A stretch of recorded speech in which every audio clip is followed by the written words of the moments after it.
সালাম আলাইকুম দর্শক।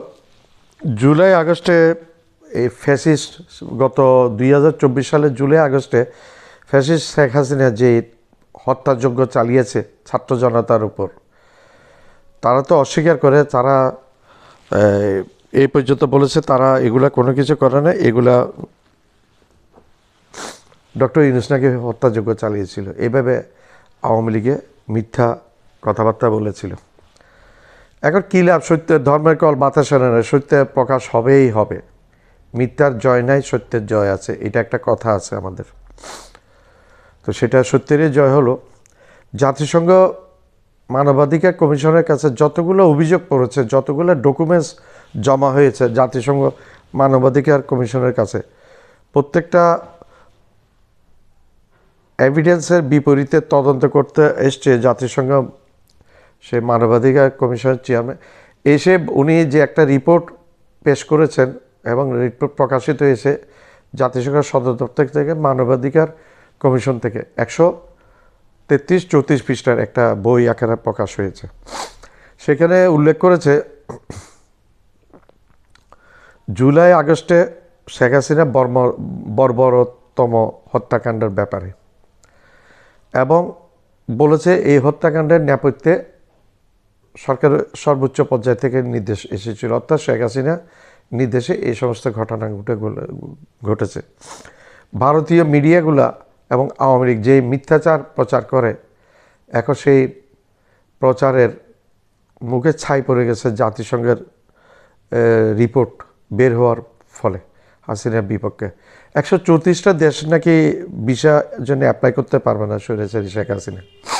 তার রাজনীতি চিরদিনের জন্য বন্ধ হয়ে গেছে। যত আগুডুম বাগুডুম বাকবাকুম করুক না কবুতরের মতো, কোনো লাভ হবে না, রাজনীতি শেষ। সে এখন হিটলারের ইয়েতে পড়ে গেছে, মুসোলিনি, হিটলার, যত ফ্যাসিস্ট আছে এই ফ্যাসিস্টের ইয়েতে সে পড়ে গেছে। রাদোভান কারাভেজ যে হত্যাকাণ্ড চালিয়েছে যুগোস্লাভিয়ার, সেই কথারে চলে গেছে। এখন এই জাতিসংঘের মানবাধিকার রিপোর্টটা তার রাজনীতির পেরেকে, তার ভবিষ্যতের পেরেকে শেষ কফিনের মধ্যে শেষ পেরেকটা টুকে দিয়েছে শেখ হাসিনার। আর আওয়ামী লীগ যতই করুক, চিল্লাচিল্লি করুক, ভারত যতই চিল্লাচিল্লি করুক, শেখ হাসিনার আর কোনো গন্তব্য নেই। শেখ হাসিনা বাংলাদেশেও আসতে পারবে না। বাংলাদেশে আসলে শেখ হাসিনার বিরুদ্ধে 200-র উপরে মামলা আছে, তার মধ্যে 150-র উপরে আছে হত্যা মামলা, কিলিং ফাইল আছে তার এগেনস্টে, তার খেলাফে। এগুলা তখন তার বিপক্ষে যাবে এবং সে ফেসে যাবে। এবং যে আন্তর্জাতিক যে ট্রাইব্যুনালের বিচারটা হচ্ছে, সেই বিচারের রায়ে একদিন শেখ হাসিনাকে কাঠগড়ায় দাঁড়াতে হবে। বিচার সুষ্ঠুভাবে সম্পন্ন হবে এবং এড়িয়ে যাওয়ার সম্ভাবনা আমরা দেখছি না। ভারত কতদিন ভারতের ভিতরে প্রবল চাপের সম্মুখীন হয়েছে এই চাওয়ালা মোদি প্রচুর সম্মুখীন হয়েছে। এখন ভারত কথা হলো, মোদি তো চাওয়ালা, এই ফ্যাসিস্ট, আরেক ফ্যাসিস্ট এই চাওয়ালা হচ্ছে কট্টর হিন্দুত্ববাদী, সে মুসলমান বিদ্বেষী, কিন্তু সে খরাত খুঁজতে যায়, ভিক্ষা করতে যায় মিডিল ইস্টে। 2 দিন পর মিডিল ইস্টে যায় ভিক্ষা করতে চাওয়ালা।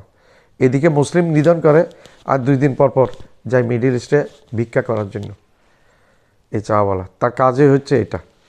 আমার ভিডিওটা পুরোটা দেখবেন, না টেনে পুরোটা দেখবেন এবং লাইক করবেন, শেয়ার করবেন, সাবস্ক্রাইব করবেন, বেল আইকনটা প্রেস করবেন। উত্তর যেন মানুষের কাছে, বেশি পরিমাণ মানুষের কাছে ভিডিওটা চলে যায় এবং আমার জন্য একটু সুবিধা, আমি উত্তর যেন নতুন ভিডিও প্রকাশ করতে পারি।